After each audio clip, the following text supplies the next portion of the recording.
Hello everyone, welcome back to my channel, the Data Boy.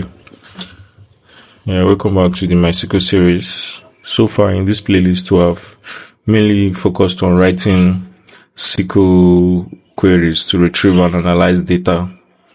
But today we are moving on to automation and reusable database logic using stored procedures.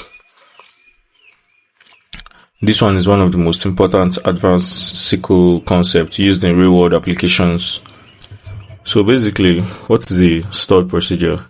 A stored procedure is a saved SQL, so it's a saved MySQL program stored inside the database. So instead of writing the same SQL, the same query every time repeatedly, we can now store the logic once and then execute it whenever it's needed, just like a stored function. Just like a function where we can store it and then come back and then re-execute it. Do you get anytime we want? Go out of the system, so come back and store it. You understand me? So, stored procedures allows us to write reusable automated SQL logic. Do you get me?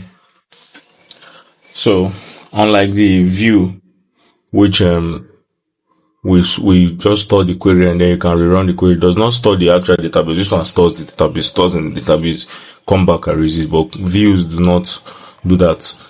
The view will just store the query. Then anytime you come back, you can run it. You get the temporary table stores it in the database temporarily just for the session. But stored procedures stores it in database. Then you can come back, reuse it anytime you want. So that's basically how it works. So it allows us to write reusable automated SQL logic.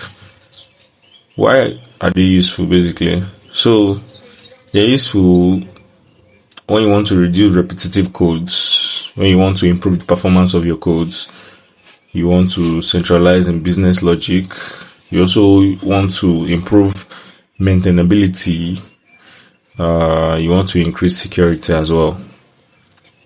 So we'll be diving deep into the stored procedures, how to call it, how to use it, how to define it, basically various things. Do you get what I'm saying? So if we want to create our stored procedure, let's create our first stored procedure. What we do is we use the delimiter keyword first. This delimiter keyword tells us that yes, it has ended, because in a stored procedure there are like multiple, you can have multiple statements, you have multiple queries ending with semicolon. So you can only now end it, the stored procedure, with another semicolon, or else it throw an error.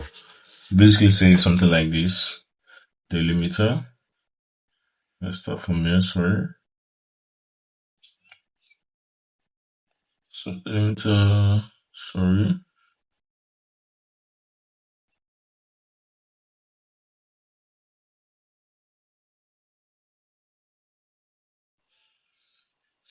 This is delimiter. And then we'll create our procedures, obviously. Create procedure. And probably, what do you call our procedure? Get customer. Get customer. So that's our procedure. See, it's like a function. So you do it like this. So we begin it. Begin it. Then right, select everything from the customers. Then we end it here. And then you write end. And then use our delimiter. What we used to start the delimiter. That's what we'll do. Use it and then end delimiter.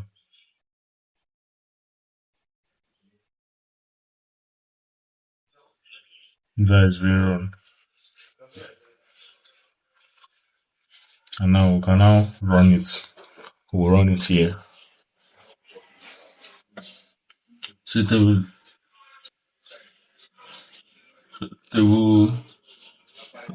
price.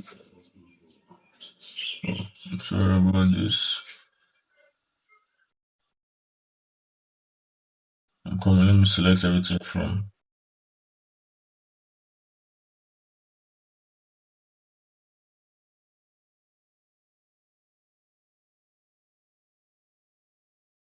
so basically, yeah.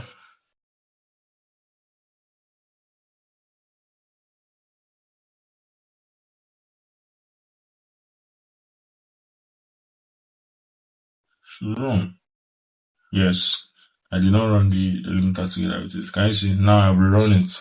And you can see it shows our customer table. Because now this thing now is stored in the database. This is now a stored database. Now we know that we have gotten our customers table inside, which is being stored. So anytime we can come back and use it. So we use the delimiter because, as I said, the SQL can, MySQL procedure can contain many statements, multiple statements. So we can redefine it.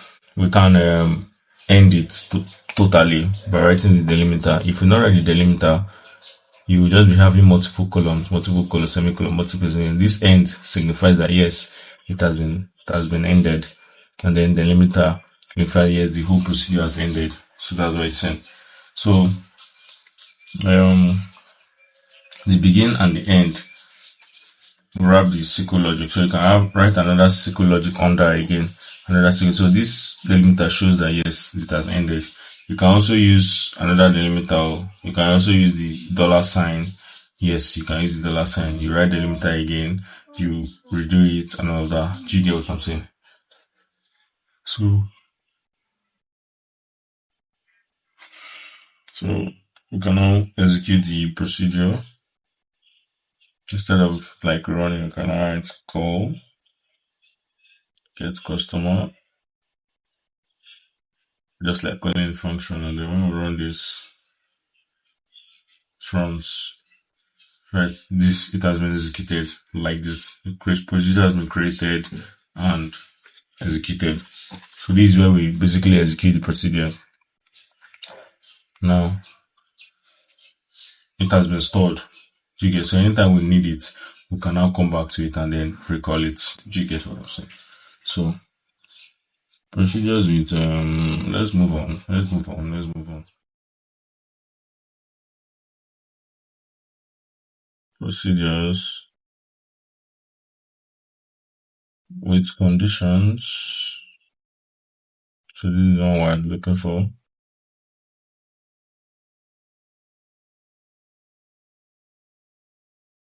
So now we want to create a procedure that has condition. You get what I'm saying? So it's basically saying probably select from like our other staple, something like this. Let me just select everything from everything from other stable.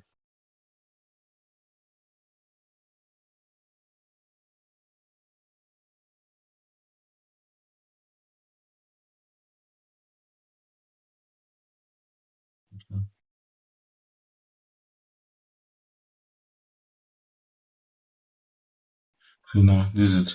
Select everything from other stable. Now I want to now create a procedure that can select the most high price goods. Let's say it's high price goods. So we say kilometer. Now I want to use the dollar sign. I use the dollar sign this centrally MI use the dollar sign. So create the procedure,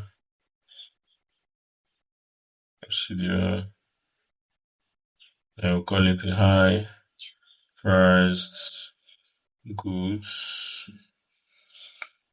And then we'll call our function. And then now like begin our procedure. Then we'll select it, select everything others from the others table. You can just select the name of the goods, select the product name, order ID, order ID, comma, product name. Let's leave what ID is the product I'm looking for. So product name, then the price from others where I come down where I come down write salary. Oh, so I say salary where price is greater than, let's say, 1,000. This is 1,000. We'll close it. Then we'll end our procedure using the dollar sign, which started with the limiter. Then we'll end the delimiter. Then boom, this signifies the end of the whole procedure. Do you get what I'm saying? So basically, we have done it. Then let's now call it, call our procedure. Call it what? Hyper. So that's it. So we'll run it. Let's run it. Let's run this one first. Boom. Then we'll run this. Circle hyper does not exist. How? High priced goods. Is there anything we're missing out on?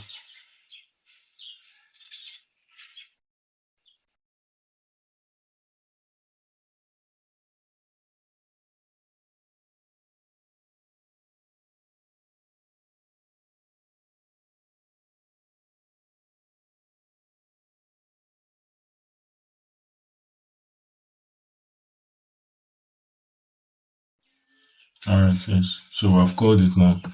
So basically just like this one, so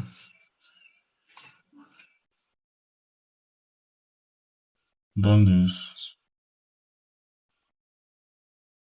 And then leave this gap.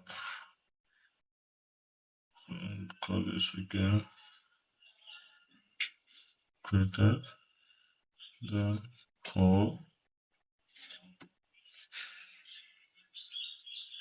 How is it now creating this procedure? It's not creating this particular procedure. Okay.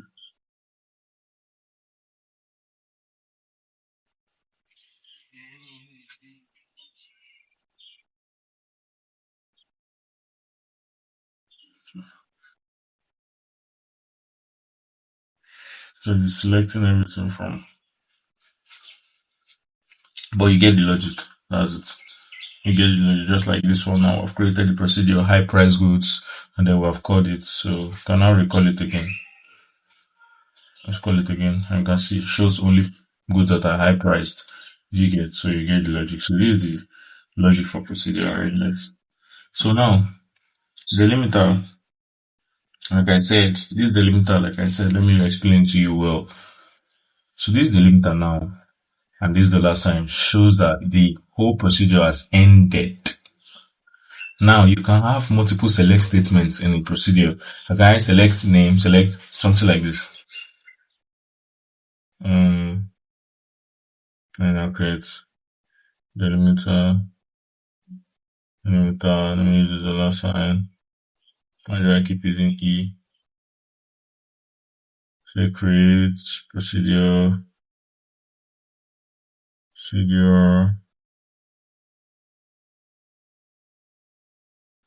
multiple procedure. Then we'll close it and then we'll now begin. Say select everything from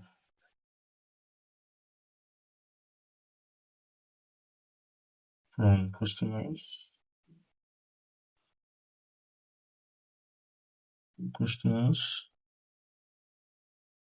end it, select everything from others, end it, then this is where the delimiter ends, end of everything. Then delimiter at the end returns it back to the normal state that we can call. So basically, so we can call it now we call it yeah.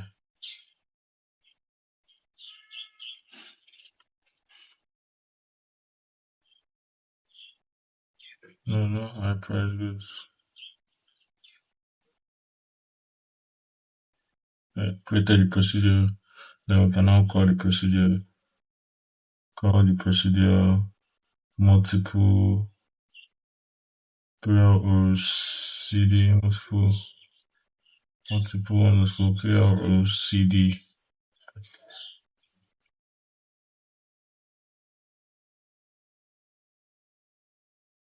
Bam. Can you see? Works well. Because we have now called the customer and then you call the others at the same time. Joined. Easy. Very, very easy. It's very easy. So things are not easy. Things are very easy in MySQL to grab and understand. So that's it. So now there are also procedures with parameters. Procedures.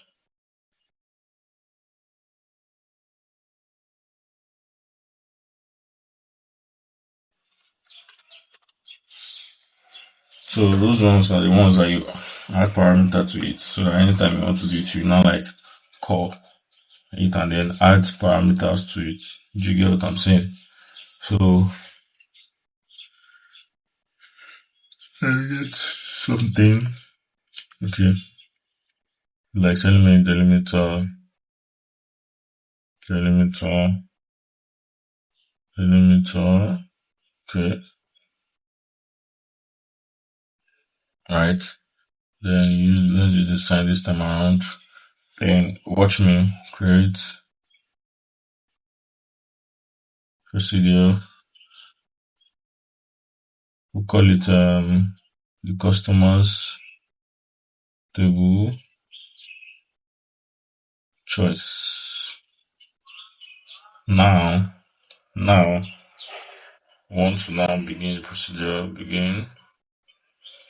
Mind you, we have not put this function. So beginning the procedure, what do? We'll now select. Mind you, we said we are putting parameters. So let's say probably customer ID mine. Okay, so select everything from customers table where customer ID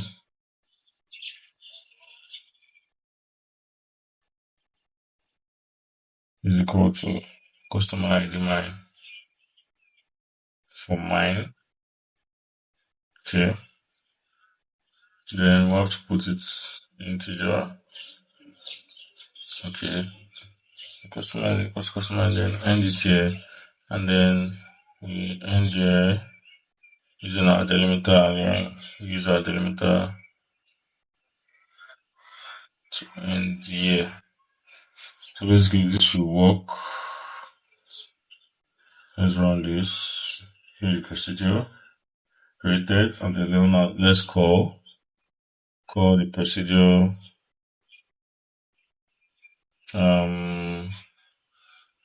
customer stable choice of 6 and then let's call it, let's see, okay, there's no 6, let's say 1.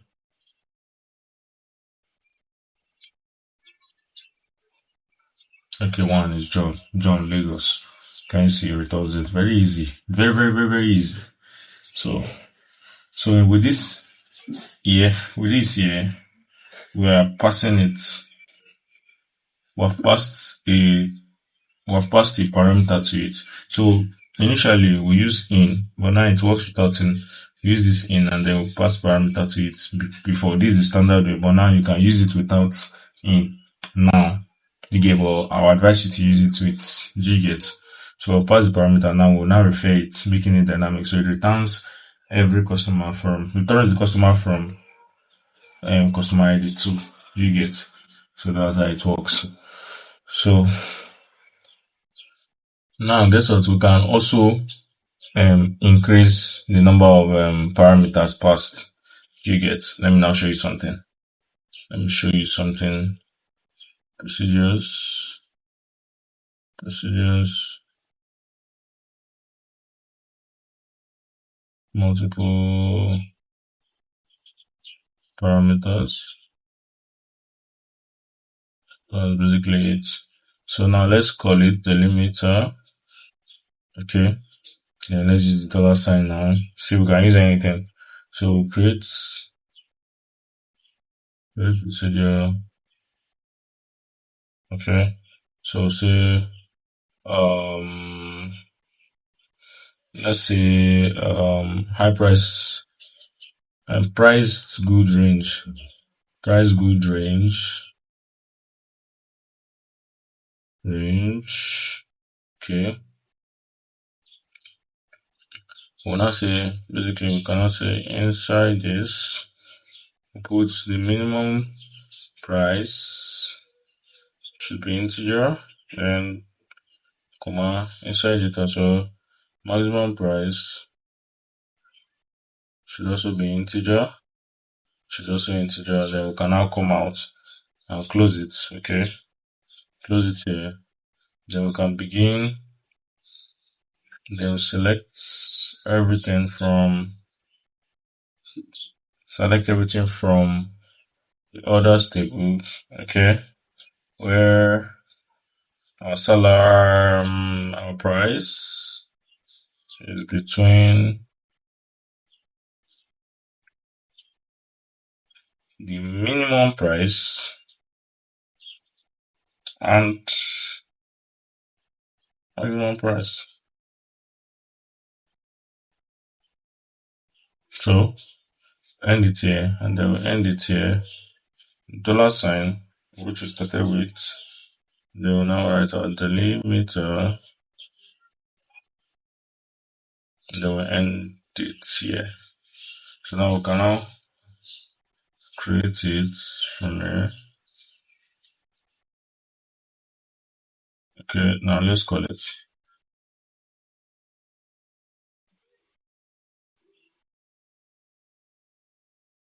So ranging from 1,000 to 6,000. Okay, and then we run this.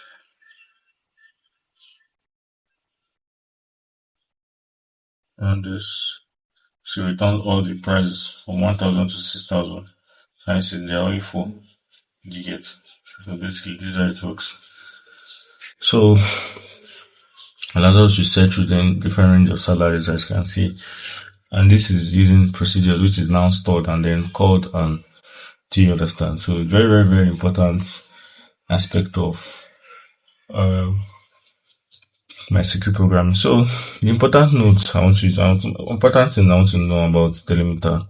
So MySQL usually ends queries using semicolons, as I told you before. So our procedures now has many semicolons. So I'm still restating it. Internet. So we use temporarily change the delimiter. Can you see? So that's how we do it.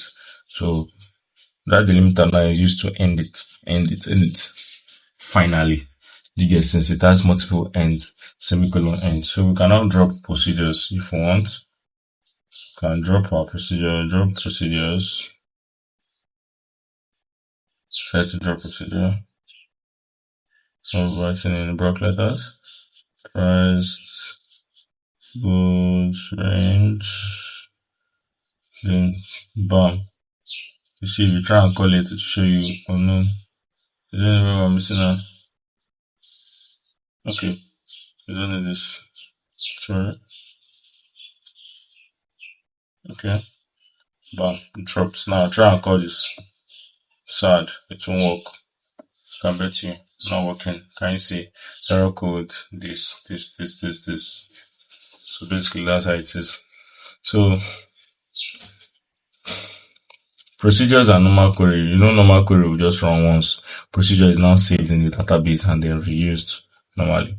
And then in real world cases, we use procedures for banking systems, stored procedure for banking systems, used for commercial platforms, we use in reporting systems and backend applications.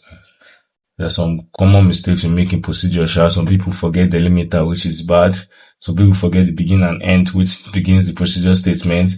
Then some people call procedures incorrectly. I've actually seen that one. And then parameter naming confusion. People name parameters in a way that confuses them. So best practice I would advise you is to keep your stored procedure clean. Use names that you can actually remember so that will not cause you fault, and then focus on a single responsibility, please. So stored procedure, they move SQL beyond querying into just automation. Makes it very easy to use. So this is one of the reasons why in SQL, stored procedure is very, very, very powerful, and in enterprise applications as well. So final replay is a good database does not just store data. As I told you before, they automate the logic. Before we're thinking about storing data. No, now we can automate logic now, come back, reuse logic, make our code neater, reusable. Do you get what I'm saying? So thank you for staying with me through the end of this class. Our next class will be on triggers and events. So that one is the main automated SQL. Makes work better, works like AI. So as you can see. So thank you for staying. Remember to like and subscribe to my channel.